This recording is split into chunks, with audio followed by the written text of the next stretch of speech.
All right, hey guys, hello and good morning. We have some bad news for you today, unfortunately, and really frustrating news simultaneously. So, the skinny of it is, we have no show for you today, and there's a lot of things we're gonna discuss here in a moment. But here's the results, so that we're not dicking you around, okay? So, Alive is going to advance into the round of 8 with no competition whatsoever.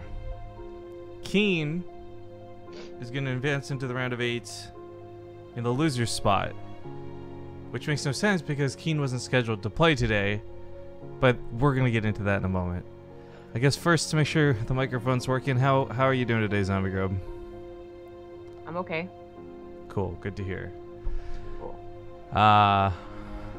So I gotta get rid of this sappy music. This is gonna kill me. I put this on for a joke. I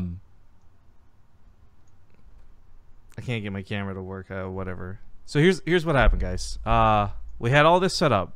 I'm gonna give you like the full story of what happened, so there's context before we explain what it is we're gonna be discussing and verdicts and all this shit. But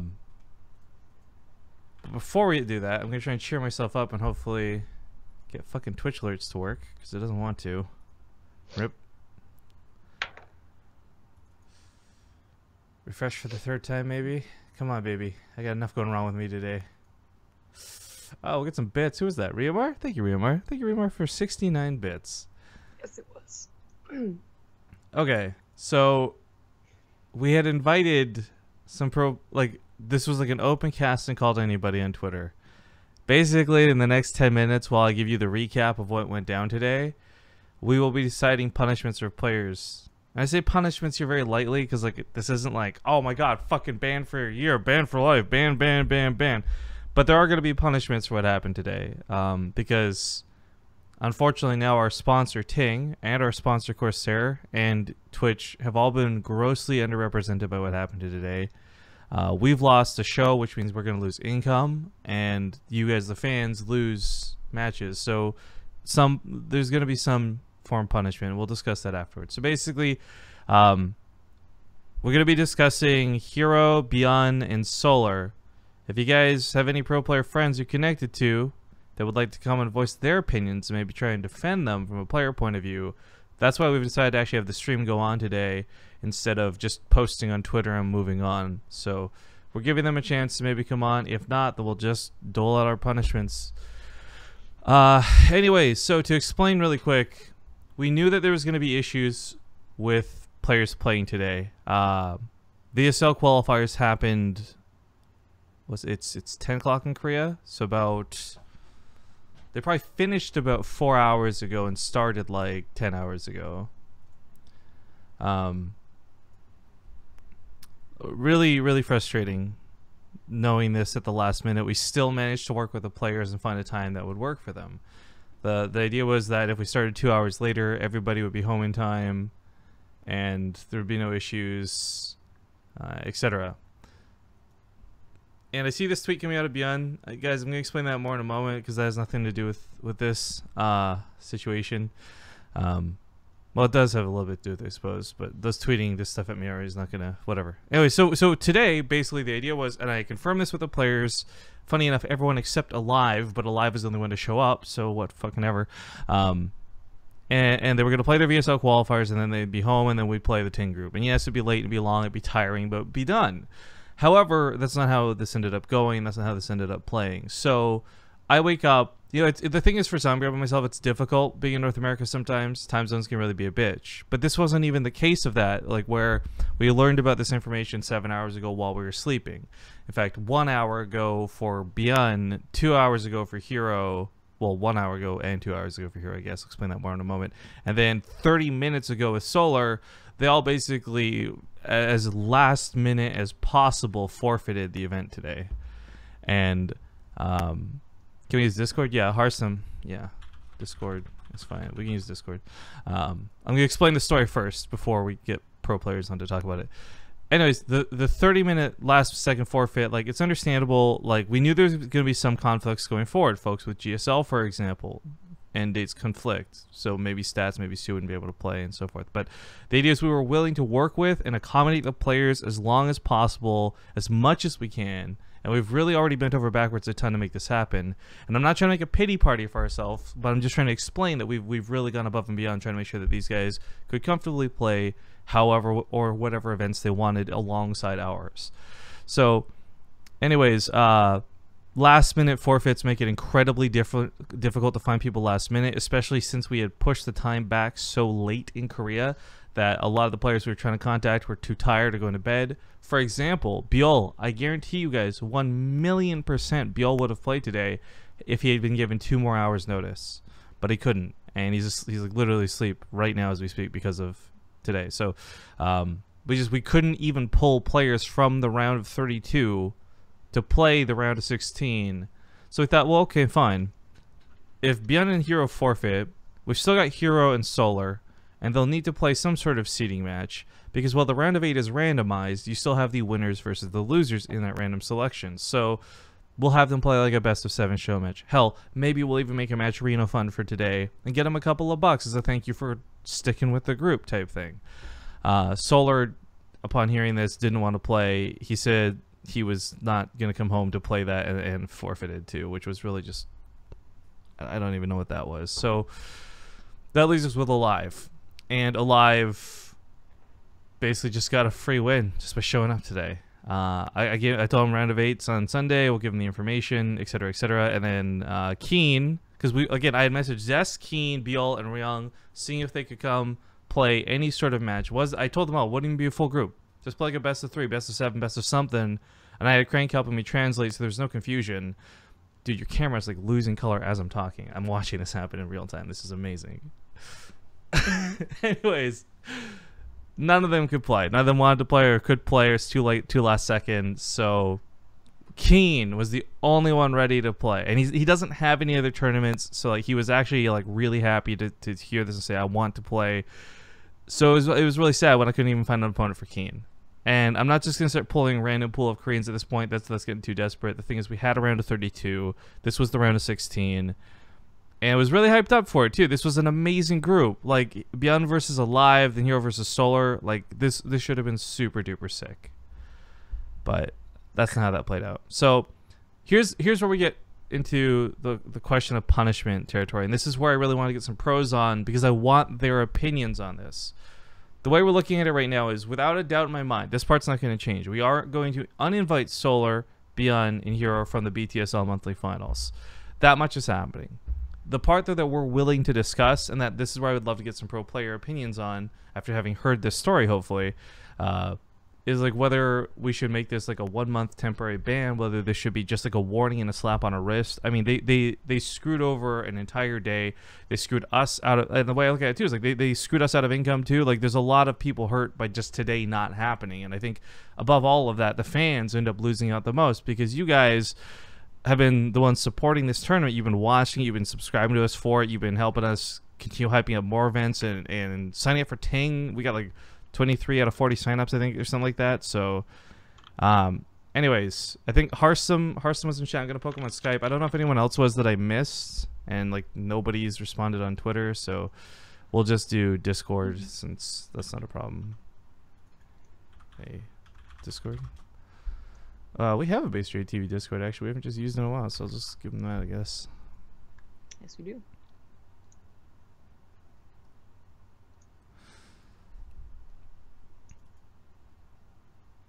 But yeah, so again, like we thought there's the degree of this, like where, yeah, some open discussion I think is healthy for everybody too. So if other organizers... I'm not gonna drunk. Oh, on the hot scale, I'm a 10, baby. If other organizers run into this sort of problem, or otherwise, like, you know, it's stuff that I think this is good to have public, and we're not trying to just air dirty laundry. I think this is just like, this will be a solid discussion, and hopefully people can learn from this. I guess I'm gonna remember where the invite button is. Nice. All right, then I'll mute Skype, I guess. We'll just leave your camera up and get you to join Discord too. Or whoops, I shouldn't mute it yet, but yeah, just mute Skype. Oops. Copied the wrong thing. Nailed it. I think this is a good time to lift the guru ban. Fuck off, Emil. God damn it.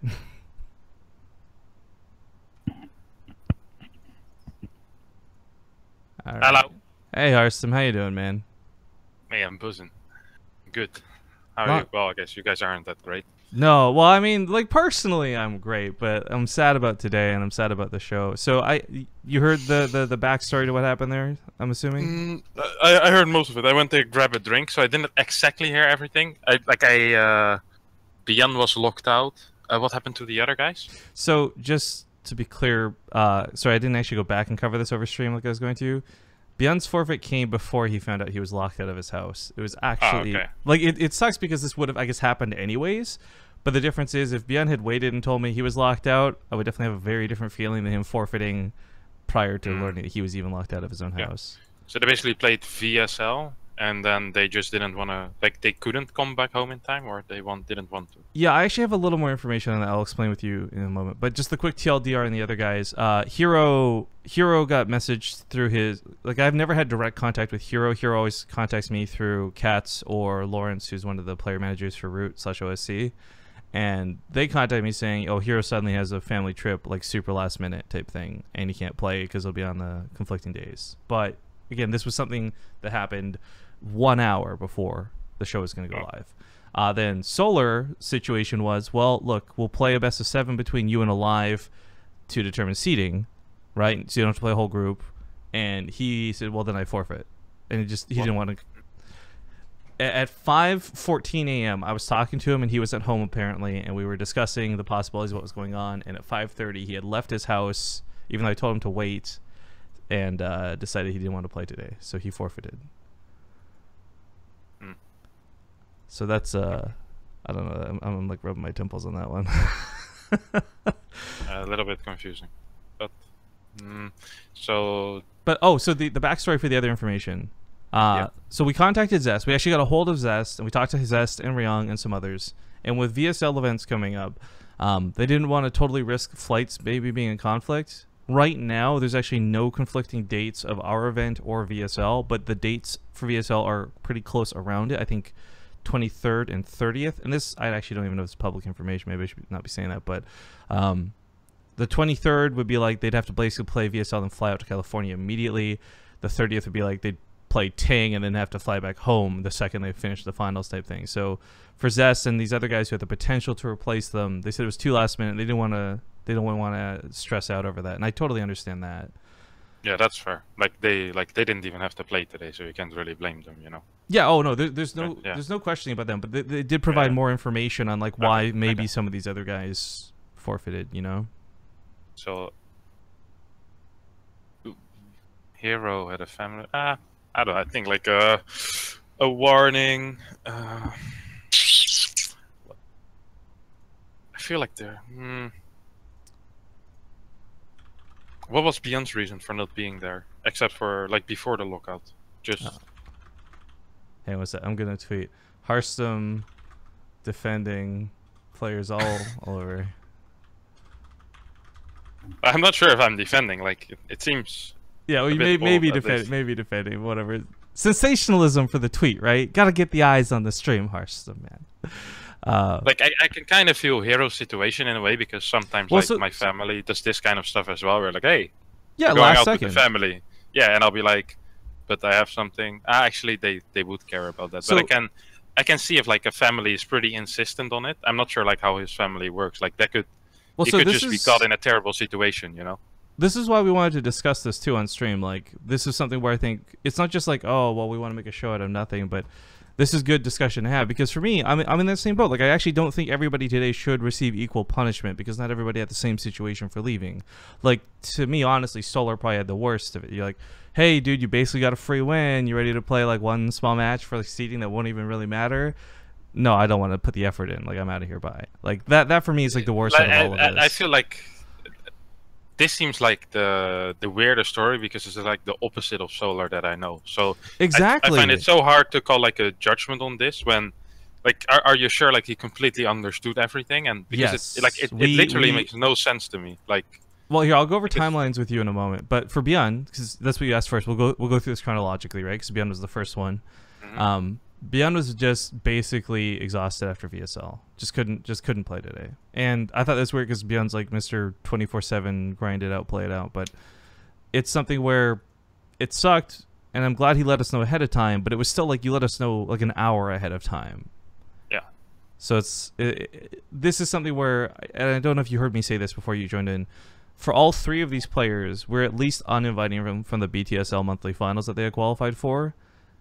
The question was, what are we doing beyond that? And to be clear for everybody watching, as well as you too, like I'm not looking vindictively at this situation, but we are looking at this in a way where this isn't something where we want to just let all this slide. Maybe it's just simple as a warning, like, hey, if you ever do this again, you will receive a ban. Or maybe it's simply like, hey, 1 hour or one month time off of base trade TV. You can't play on our events for 1 month. Like, I don't know, and that's what we're going to discuss here today. So for those tuning in, that's kind of what we're doing right now. So anyways, what are your thoughts and opinions on Beyond's situation? Since we'll go over him first, I guess. Plus, it sucks, like, learning now, too. Like, he's locked out of his house. So even if he was ready and raring to go, this is a situation where if he was locked out of his house, there's nothing he could do about it. That's not even his fault, necessarily. No, I've been locked out of my house before a Valencia qualifier. Oh, jeez. I remember that one, too, actually. Oh. Yeah, that was a sad day. That actually feels terrible. Like, I feel like if it would just be him being locked out of his house, like I feel like then it would be a bit similar to Hero. You know, I think Hero deserves the least punishment out of all of them. Like, I feel like he just kind of got caught by circumstances. You know, like, you don't really know how his family works. I think it's just a shit situation altogether for him. Well, hang on, we'll talk about here afterwards. That's what I think about it, at least. There's a little bit more to it than just simply the family situation, but okay. Yeah, for Beyond, I don't know, I'm a little bit jaded because on one hand, I'm very happy that he contacted us to let us know, so it wouldn't be like we're up in the air waiting question marks, like show goes live, where's Beyond?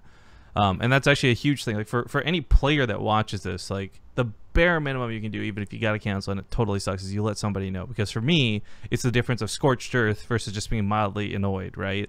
Like, if you just straight up no show, then I don't want you in my events. There's no question about it. But if it's something where you let me know, okay, it's a little bit irritating, and sure, it can hurt the show, but at least you let me know type thing. And I think that probably is about how a lot of the other organizers feel out there, too. So, for Beyond, it's like, I don't know. I'm kind of between, like, a warning and, like, maybe, like, a very stern warning. Right, yeah. Like, the thing is with Beyond, especially with him, he is like the same thing would be for like a live game Beyond. These guys, like, they grind all the time. They always show up. They're always on time. They always abide by the rules. Like, they basically have the cleanest track record in the world. You know, like you can go back like 2 years, and I doubt a live will ever even miss a go for StarCraft 2 finals. You know, exactly. That's the thing. They so punishing him for missing it once, like, he must have had a good reason to cancel, is what I'm saying. Like, Beyond always plays if he can play. Like, and I think that should be something that counts as well, how well they behaved in the past. I agree. I definitely take that into account too. And with Hero, like, I'm not sure how much he played and how, like, if this is like a common occurrence for any of the players, which I do not know. Because, I would say it's pretty safe to say that's not the case. None of these are all guys we've been working. Like, I mean, you know, Base Trade TV. We throw more events than anybody else, so we've done literally hundreds of things with all these guys, and we've never run into an issue. So I don't think there's going to be any question of past track record or question of character here. But the thing about Hero that was really interesting was so 1 hour ago is when I got the confirmation of the forfeit, but an hour prior to that, so 2 hours ago, there's a message saying Hero's going to try and make it work. Do you think we can get it back to Korea in time? And that went from, like, okay, maybe we can work around this and maybe we can make this happen and make everybody happy, to immediately just like, no discussion, it's a forfeit, there's no chance at all. Right. And again, this is a little unfortunate because we are working...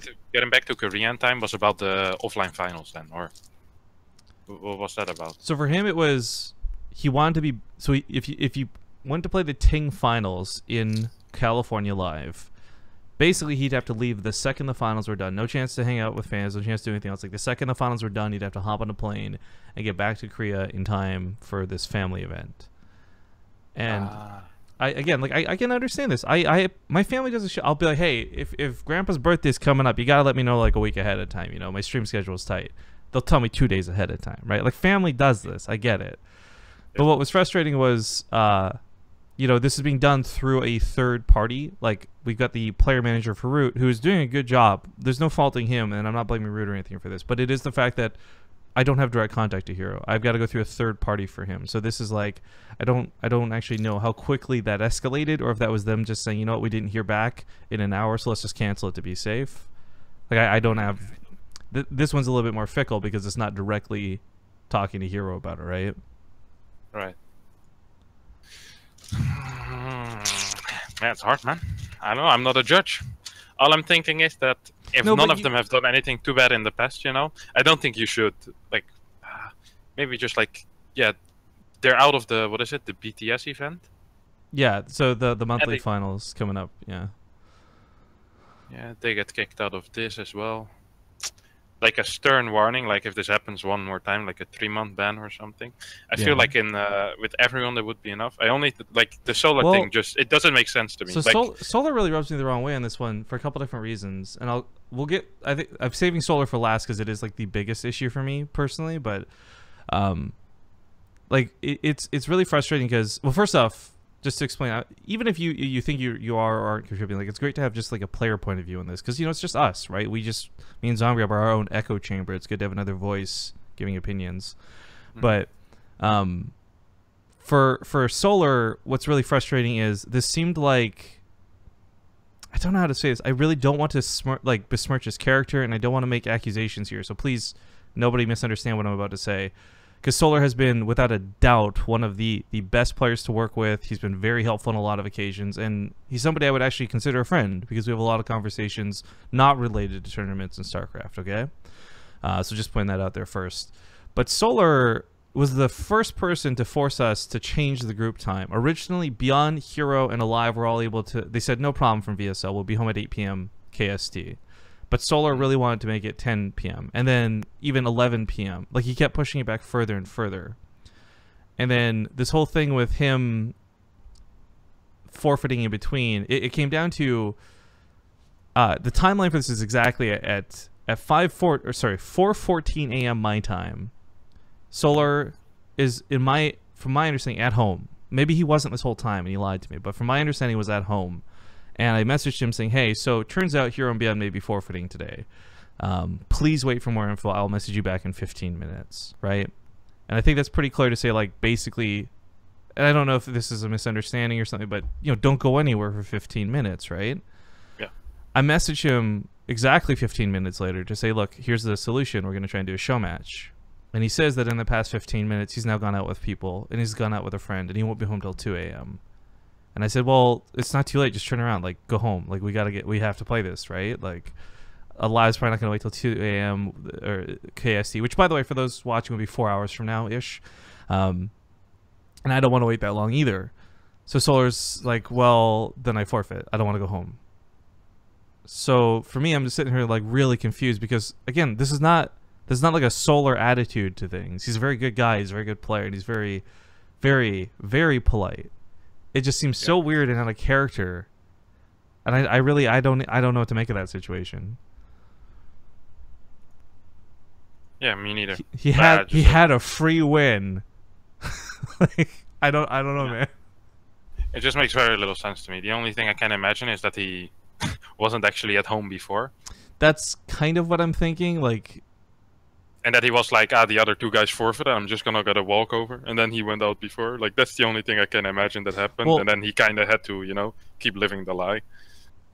Yeah, and that's what makes me uncomfortable with that, because... But otherwise, I don't know. This just doesn't seem like Solar to me. It makes no sense to me.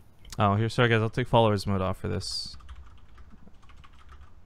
I just realized there's a bunch of pro play. Sorry, we have followers only mode on for 1 hour, so people have to follow for an hour before they can speak. But I see like a lot of pros joining in, so they should be able to talk now. Whoops, no, not followers only mode. Followers 0 or followers off. There we go. Anyways, so people should be able to type in chat. Sorry. A couple people messaged me on Skype saying they can't share their opinions because of the follower gate thing. This is to prevent trolls, guys. Just as an FYI for anyone tuning in, not to like seek out extra follows. Anyways, follower only mode should be off.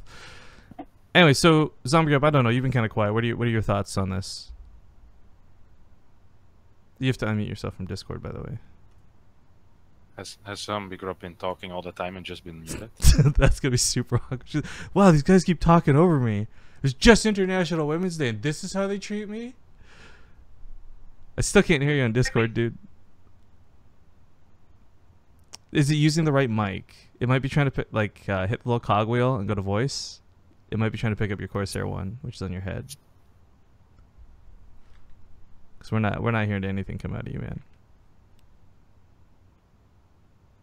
Put is fine. There. Oh, there you go. Yeah, We can hear you now. But no, I said I don't know why you sent me a link because like it was working fine just being on Discord. Oh, I forgot. I sent Harstem the me save. Anyways, now that we can hear you, what are your thoughts on the situation?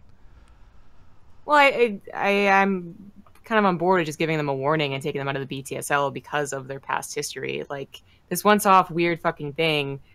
The only thing that's making us really like paranoid, suspicious is that it seems to be way too coincidental. I suppose VSL just happened. Maybe they got news and now they don't want to commit. You know, Solar was actually already out because he knew that the two players are going to forfeit. So he didn't say anything. Like it's all like suspicious, but he can't say anything. And these guys have been very good about showing up and participating and listening to our advice and shit like that. So I do just want to give him a warning. I mean, kick him out of the BTSL. Not that I'm like, again, I want to make this perfectly clear, guys. I'm not seeking like crazy punishment. I know a lot of people thought like when we banned Guru, for example, that was like a crime of passion and we were just being irrational about it and blah blah blah. But like even with SOS too, like we don't like handing out bans. There's actually, to be perfectly clear too, there's less players playing StarCraft on a pro level. There's maybe tons of people playing StarCraft generally, but it hurts us too when we ban people. But it also guarantees that we won't have these sort of problems present themselves. Like if, for example, not saying that this should be the case or would be the case, but in the hypothetical world where Solar was already banned from an event, he would have never played the round of 32. He would have never come to the round of 16 and presented us with this awkward situation. And so for that, the viewers are better off and we're better off and the sponsors are better off. So again, like, well, I'm not sitting here advocating we should ban players for life or anything, just to explain the thought process of why we actually use bans, because it makes everybody's life easier. Well, one thing I have been doing is like typing in chat, which I guess works out because I was muted. Yeah. But like people have been saying like, well, what's the past precedent? Like, what are your rules? Like, well, you did this to some other person. And I say that all these situations are very different. The Guru ban is different. You can't. There's very rarely, I think, any situations that are like you can just put a blanket set of rules in, unless you want an excuse to ban people. Then that's where you have those sort of situations. And this discussion we're having right now with you guys live, I mean, this is the same discussion we've had privately off stream when it comes to those decisions in the past. So I'm personally of the opinion, and this is where Harstem, I'd like to hear your voice again in a moment too. I'm okay with just giving Björn and Hero a bit of a warning. Like, guys, this was really uncool. It hurt the show. You know, this is an official warning. Don't do this again, or this will be something more severe. But for Solar, I almost do want to give him a slap on the wrist, and that's partially because it feels like there was some lying going on his part, but secondly, just the jerking around aspect of it. Again, he was the one who made us change the group time entirely, and we accommodate this for him, and then he screws us over by possibly having lied to us or not lying to us. But even if he was telling the truth, it still ends up being that he ditched at the last second. Like where these guys ditched an hour beforehand, Solar ditched 15 fucking minutes beforehand, right? Like I'm kind of, I don't love the idea of banning Solar, but I think like a 1 month, just nothing crazy, nothing long, but like a 1 month timeout from base trade TV events for me is what I think would be appropriate. But again, this is where I'd love to hear your guys' opinion, because everyone thinks Rifkin's this angry, vindictive nerd all the time. Like I can see that. I can also see giving everyone a warning, but it just seems a little weird. I think the main thing that could be like annoying for you guys is that he did it so close before you guys had to go live. Everyone else kind of gave you at least an hour heads up. So that would be like I think a decent enough reason. And thank God, I wake up an hour before events. If I did what a lot of people do, where you wake up like half an hour or like 15 minutes beforehand, we would have learned all this super, super late. Like this, the hour thing is certainly appreciated, but the problem too is that because of time zones, we may not have gotten that information in an hour either. Right, but they at least tried, you know. Intention matters. Yes, I agree. Plus, it shows kind of the character of the players too, right? Like, again, as I said earlier, and I'll reiterate this now, whether you're Wardy or the Gauntlet or O Gaming or anybody, like, if you cannot play an event that you've been invited to and set to, let us as organizers know. Sure, we'll be a little annoyed with you, but if you don't tell me and you don't show, that's where I get like livid and mad, and that's where I'll be an angry nerd. So, I mean, yeah, all three of these guys at least gave some heads up. I don't know. So, is everybody any opposition to the solar punishment, or do we just go through with 2 warnings and a 1-month ban? Was Solar notified? I guess. What do you mean? Well, I know he wouldn't have responded because he was out partying, right? But when he was like, "Oh, I can't make it. I'm already out," were you like, "Dude, if you're not gonna make it, like we're gonna punish you"? Did not throw that down because we weren't quite in punishment territory yet. But well, punishment could have been a warning too, I suppose. But I would say, well, okay, I definitely didn't give him like a warning or anything saying like, look, dude, if you actually forfeit, like this could be a ban, because we did that with SOS. We actually told SOS before he confirmed his forfeit, this would be a ban. But he didn't care. My thing though is Solar was actually closely involved with that incident and another one with a Korean player that almost got banned. So I would if we are going to take past occurrences into account, I would say he should know that that was a possibility of this outcome, because he was helping translate for some of that in the past. Yeah, again, but it is like, I mean, so I don't know, maybe Solar is fine with it, right? Maybe he comes in and he's like, oh, that's what I expected. Or maybe he comes in and he's like, wait a second, like, I had the spot and these other 2 people forfeited long before I did, so this is a different example than SOS quitting mid-group. Like, that could definitely be his defense. It is a whole another issue. Yeah, I think actually talking to Solar before you decide the punishment again, like maybe tomorrow, would not be a bad idea at all. Yeah, plus it'll give us like a day for everyone to just kind of get themselves sorted too. Yeah. Again, like there's this common misconception that I'm like this super angry guy, and I want to make it perfectly clear. This is all stuff we're taking very rationally, guys, and I'm hoping that this shows that. Like, if tomorrow you wake up and you see on Twitter Solar has been banned for a month, or maybe it ends up just being a warning, the point is you'll know there was some thoughtful, rational, non-emotional discussion that went into it. But yeah, okay, I think that would be the best course of action. Actually, just wait for Solar either tomorrow, or if he's still maybe tonight's not the best idea, but like tomorrow, you just like message him about it. Yeah, I'm guessing he's out probably drinking and eating. That's why he couldn't play, type thing. But so here's my question for you, Harstem, and this is why I'm glad to have you here too. Thank you, by the way, for your input so far. Going forward in the future, I mean, we have these rules set. Granted, our website's been broken for like a day or two or a month or two, but I don't think the Koreans are reading it. What do you think is like best for these sort of situations? Should this ever crop up again? I mean, we've never. A warning is fine for people who like a few hours in advance, or maybe like 24 hours or like 12 hours in advance. I think 1 is cutting it a little short. But if it's like too close to the broadcast, I think if stated before, a 1 month ban should be fine. Yeah, I also, just so people know my code of conduct too for this, I will message players regularly like 24 hours before saying, hey, a reminder about tomorrow. I'll poke them like a week before too. Like, I try to make sure everyone's like on schedule for this, so that there's plenty of opportunities where folks could reach out and be like, hey, you know what, there's a chance I might not be able to play, or I just won't be able to play, or things like this, like well ahead of time. I think it should also be important for players to know that canceling an event like 24 hours in advance, even though it's annoying, it's not actually like terrible, you know? No, that gives me plenty of time to find a replacement, or we can reschedule. I mean, for me, above all else, if I find out a player can't play a group, I would much rather reschedule a whole group and have that player be accommodated. And we've done this through 3 seasons of Ting and like 3 years of StarCraft, so it sucks when we're not even given the option to help other players, because being not this corporation and being not this company tied to like a venue at a live event all the time, we have that flexibility. We're able to move things around and hopefully help people out when given the opportunity.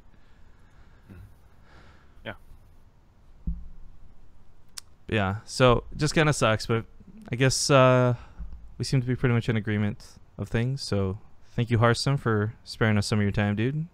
Yeah, if you guys still want to do any show today, I think I'm down. Like I know I'm down to play, and I'm sure lots of others would be down to play, like either like some show match or I don't know, some fun games. So if you still need that, be sure to message me. Well, unfortunately, I'm gonna have to do like a pretty big write up to the sponsors about this, so we might actually just be better off doing a day off. And playing damage control on this while figuring out things for the future. But I thank you so much for the offer. I really do appreciate it.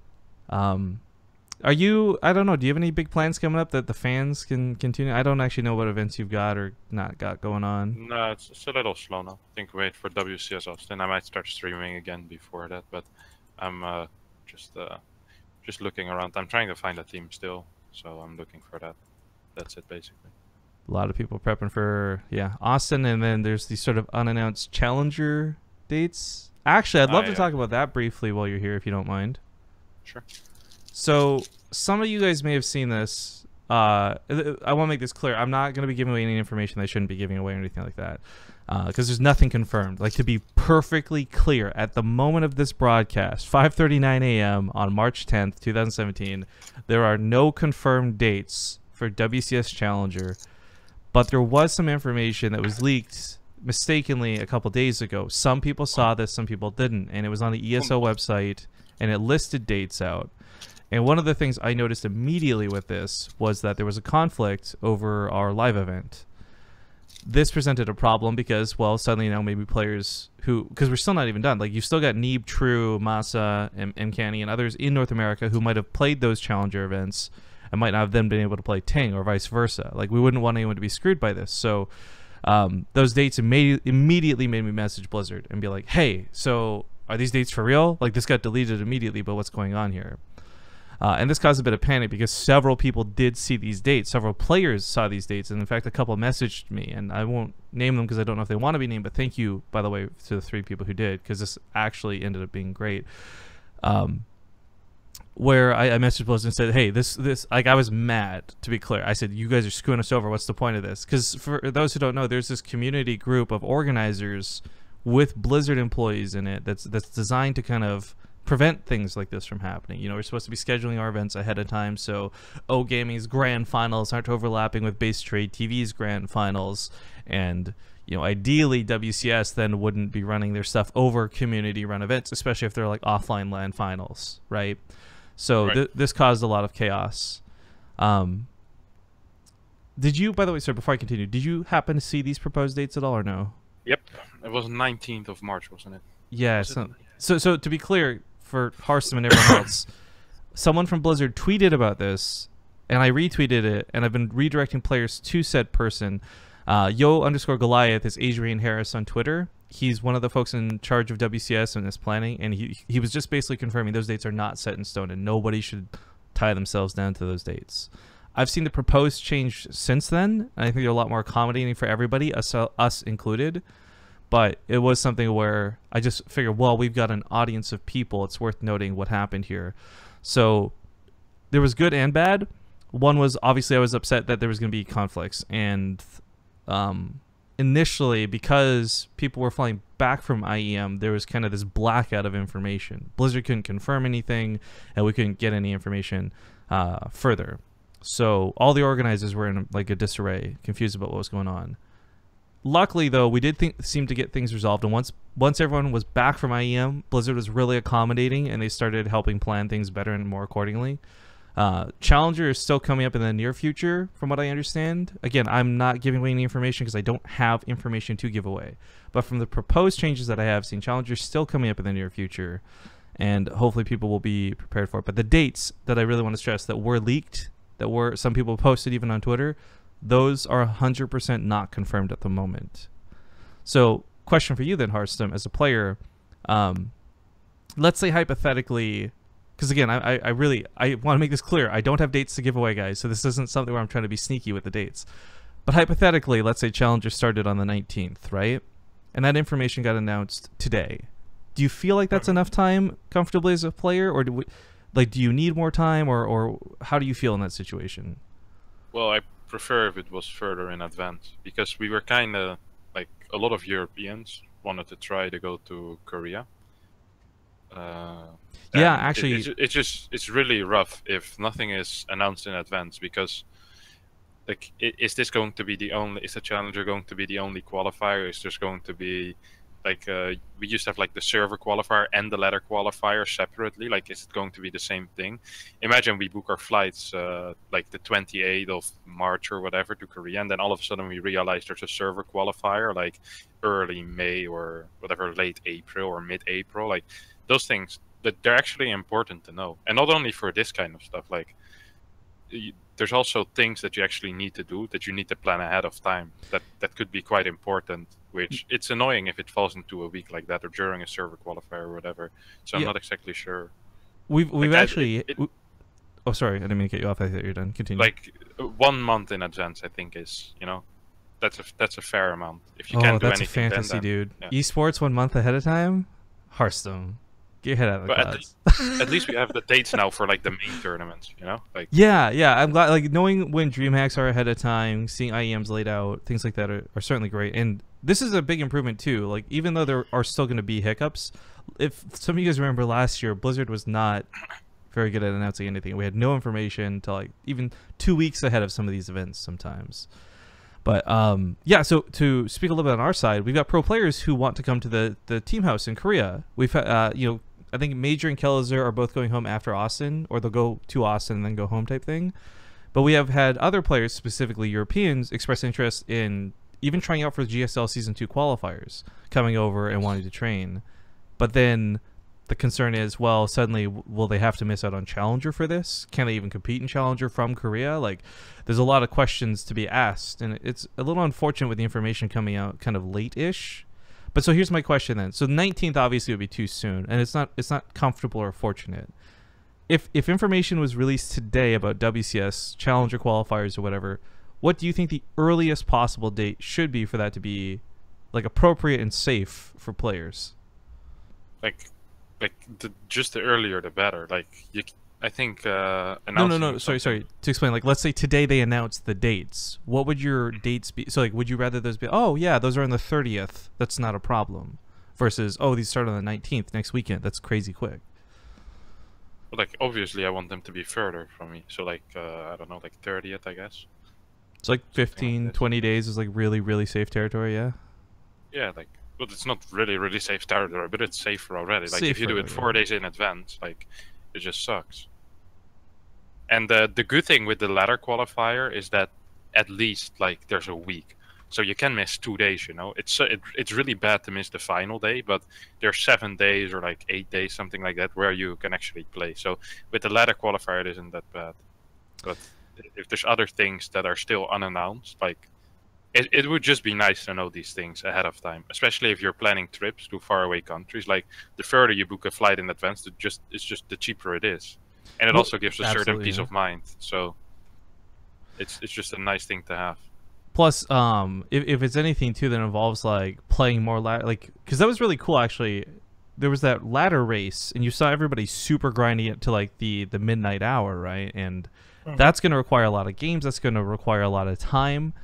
That's stuff where, like, if you need to be able to plan out 2 days of your time just off that you can focus on ladder. You definitely need to know that way in advance. What do you think? Fair, like most players don't really have a lot like going on in their life. We play a lot of StarCraft in general, so it shouldn't really be a problem. But like, there are things which could be annoying. Like, sometimes I go a weekend away with my family, like my extended family and stuff, and this kind of stuff is planned like months in advance, and it really sucks if I have to cancel like a week in advance for them. That just messes with their preparation as well. So yeah, I don't know. Yeah, that's it, basically. What do you think time-wise on this timeline, Zombie about WCS events and dates and whatnot? I think ideally it would be a month. Good airline prices. I mean, actually, I would agree with a month too, but in all seriousness, I think the problem is with esports, and StarCraft has been really notorious about this. A month is actually a fantasy. Like It a is, lot of yeah. the organizers have been doing this because I think we've all been frustrated with other events doing it so last minute. So you've seen folks like O Gaming and Base Trade TV and like Cheesadelphia and others. They announce Well- their stuff like plenty ahead of time. Yeah, well, it's kind of weird though because like technically Blizzard could be like, look, the month of April or whatever is our potential dates for Challenger. Like, try not to book anything in April at all. And they said that in December instead of in March. The people would be like, well, it's Blizzard. I guess we have to work around their schedule. But they still like they're the big boss, I suppose, and they could just be like, April's the month that, and we claim it, even if it's not going to take the entire month. Yeah. And they don't. So it's really weird though because it'd be like the more important events should be the ones that are better planned for the players, which would be WCS arguably, right? So they would have the most time to plan for it, like the DreamHack, like the ESLs, and the Cheesadelphias and the Ting finals and stuff like that would be the ones that maybe have a little less notice, like the 2 weeks that technically I guess we're giving the players because they have to determine if they're going or not yet. But it's weird that it's Blizzard this time. That's well, it's not weird, right? It's not uncommon, but it's frustrating that this big humongous thing that was supposed to be really cool is being announced. So Yeah, I wish we get more stuff warning too, because for us, like when IEM happened, actually this was I don't know, Harstem, question for you because you played and players and stuff. Were you aware of the length of IEM when you first signed up for it? Yeah, I think so. Actually, yeah. Because a lot of organizers were actually completely blindsided by the open bracket dates. I knew. Yeah. Actually, IAM has been like, this organization is a wonderful organization. Oh yeah, Like, dude, it's they've been better than most for sure. Like it's mental. Like the way it worked with the players. Basically, the players in the open bracket, they would have to be there like either the 27th or the 28th, I believe, to play. Or was it 27th, 28th to play. And then if you qualified, they would rebook your flight. Or if you already had like a later date booked, then they would pay you back half the money of what the flight cost. On That's top of super that, they cool. also provided like free hotel if you qualified. So it basically, like, I don't know. IEM is such a ESL is a sick organization to work with. Like, they're super fast, they're good. Like, nothing but praise for them. Well, so for us, on the organizer side of it, and again, I'm gonna make this clear. I'm not trying to fault IEM for anything. This was just like another one of those like last minute hiccup things, though, where a lot of us were aware of the main date because that was really well advertised by IEM. The open bracket, though, wasn't, and it was actually very difficult to find information about this. I guess if you're a player, it's probably the one thing you're looking for because it's what you're competing in. But for, I know at least 3 other casters / organizers out there didn't realize that this was gonna be like an almost 2 weekend long event. So while a lot of us had budgeted the weekend of the main event off or like move things around to avoid it, suddenly we had like another week we had to clear our schedules for. And for us, that resulted us in pushing everything into March, which really sucked. And for a lot of other organizers, just canceling things altogether. So this kind of brings back context to the Blizzard thing, though, where you've got IEM who does do things really well and does do things right. And even then, that's still not perfect. I think the difference was that like, it's so uncommon to have 2 weekends, an entire week booked. So while the IAM dates on the tournament page said like the entire 2 weeks or whatever, I think the assumption was that like 1 week was CS:GO, another week was, or another couple of days was StarCraft 2. So yeah, if it was more of a precedent, we'd be like, oh man, that's a long tournament, but it happened before. I guess we should accommodate for that. But it wasn't, I think, for us clear that it was, the player's going to be out doing this, unable to do anything else for a full 9 days, whatever it was. Well, I guess, Harstem, I don't want to keep you all day, man, but I got one last question for you before you go. Okay. What are your thoughts on this whole Hydra change? We haven't actually had the pleasure of casting any PVZ, really. I don't know. It doesn't really seem to matter, does it? I don't know. No? Like, oh, well, so I was actually curious on this because we were talking on stream about how now it takes like an extra hit for the Adepts to kill the Hydras and maybe a little bit of extra storm damage, blah, blah, blah. So it's not affected your matchups at all? I don't feel it. Like, I don't know. I don't really notice it. I think it was a cute change. Hydra kind of sucked. It's not bad to have like it a little stronger, but I don't think it's going to make a massive difference. Like, I don't really feel a massive difference. It's not the same as it was with the extra range where you couldn't beat Hydras anymore. Oh god, that was so stupid. That was the... Even casting that was so tilting. Yeah, that was a terrible change. But this just seems to be fine. It seems to be a change that kind of addresses the weakness of the Hydra without making it a completely broken unit. So, yeah, seems alright. I don't know too much about the Corruptor. Like the... I was gonna say, you don't typically play a lot of Sky Toss, do you? No, I don't at all. Like, I play some late game if I get there, but most of my opponents die before that. You hear that, guys? Harstem's not a dirty boy. He's a good Protoss. Yeah. All right, man. Well, thank you so much for sharing some of your time with us, and Yep. thanks for giving your input. It was really, really helpful, actually. And I hope you have a good day, man. Yeah, you too. All good. Bye-bye. All right, later. I guess I'll hop off this and just unmute Skype. Discord hype. Oh, hey, Zombie Grub. Good to see you again. Hello. Your mic is so much louder on Skype. It's got the power and the bass. Okay. I also just don't have it configured for Discord because I rarely use Discord. Yeah, I guess it was more Discord is really quiet. Anyways, for those watching, I guess, so here's our summary, and here's where this is going to end off. We're going to give Hero and Beyond warnings with no hard punishment, but they will be uninvited from the BTSL monthly finals for this. And some of you may be wondering, like, well, why? That's a completely unrelated tournament. How's that different? The thing is, though, it's not. Like, BTSL, Corsair Cups, Ting, like, it's all different names for just the one base trade continual show that's basically going on. So for the finals over there, it's a little bit sad to lose 3 fantastic players, but on the other hand, it also guarantees that we will have everybody who plays in the final show, ideally. Plus, it kind of puts the precedent down where it's like, look, you can't really just screw around. You might be winning hundreds of thousands of dollars, and that's great, and I hope you're the best player in the world. But at the end of the day, we still have to make a buck, and we still have to have our show to put on that we can't do because you didn't show up. Like, it kind of sucks. For Solar... Yeah. We'll put an asterisk in it for now. I will discuss with him at length. I'll give him some chance to talk to.